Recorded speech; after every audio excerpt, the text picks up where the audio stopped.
Hi, my name is Melissa Lareau, and I'm from the Bay Area in California. However, I am currently traveling in India. I'm in Pune right now. I'm going to be going to Kerala soon, and it was an act of self-care and self-love to do so. But when I'm not traveling, I actually am a high-level account manager for a startup in San Francisco. And my real passion, however, is soil. And how I got into soil was post-Katrina New Orleans. And the world works always in funny ways for blessings. I am not the only one who was forced to become a soil scientist after Katrina. Just by virtue of what was let out on the ground, the flood. It was garbage, it was decaying bodies, it was all kinds of really not nice things that you don't want to necessarily grow vegetables from. So I think a number of things popped up, but for my personal experience, I remember two incidents where I really got to see the power of what I would call soil testing and phytoremediation. Phytoremediation is the metabolizing of plants and using plants to put nutrients back in the soil and take toxins out. So my dear friend and I, Roger, were at one of my favorite brunch places, and I remember looking across the street at a community garden. And you know, most community gardens will have kind of a mix of plants, and the entire plot was overrun with green beans. And I remember looking at Roger and being like, what is that about? And he said, oh yeah, one of the things you can do to put nitrogen back in the soil is actually plant, and actually this isn't just green beans, this is all legumes, you can plant green beans, and just before they become green beans, you sow them back into the dirt. And that, because they hold nitrogen, that'll actually basically boost all of the nitrogen in that soil, which is really important NPK for soil. So that was one, and I remember being like, wow, that's really cool. That seems pretty easy. And the other one actually I think is really special and speaks volumes to the power of soil testing. So there's a community garden from a church called Grace Church in Mid-City, New Orleans.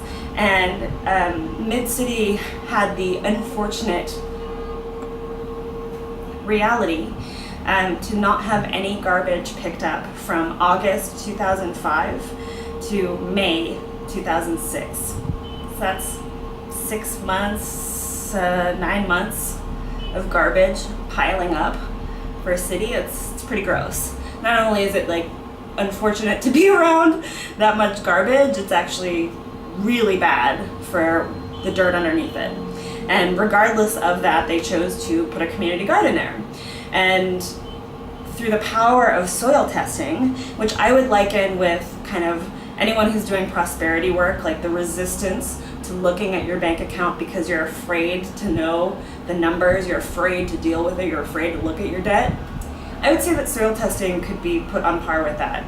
If you don't know what's actually in your soil, it's a lot easier to imagine all the terrible things. Like, there was just tons of garbage piled up on that. Oh my God, it must be terrible. It must be totally toxic.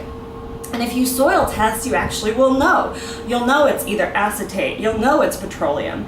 And then there are actually specific plants you can plant. Like, for example, sunflowers have the ability to metabolize petroleum and radiation. That's real. And so I helped work with them for 3 different iterations of testing and 3 different iterations of planting.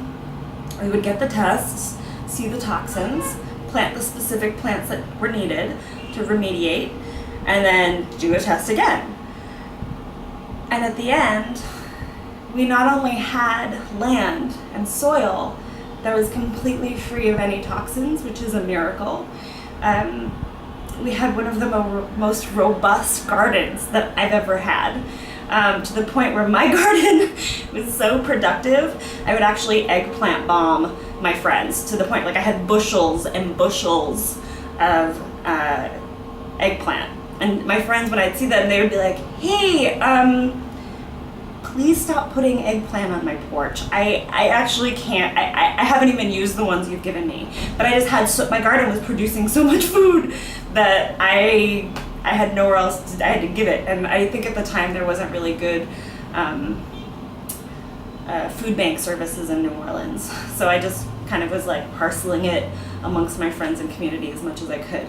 But really what I'm asking you to do or urging you to do is to soil test. So I would say that it's likely that anyone who lives in a urban area has some level of toxicity in their landscape. And until you test, you don't really know what's there.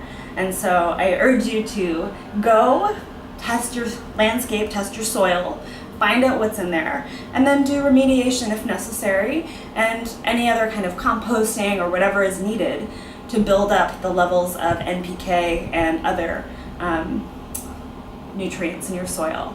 And I recommend Gary Zimmer, the biological farmer, to help you with the soil test results. And I also have an upcoming series called Eco How, Eco Now, where I'll be teaching you how to soil test, compost, vermiculture, kind of really breaking down the basics of how to do this stuff yourself as well. So be on the lookout for that. Thanks so much.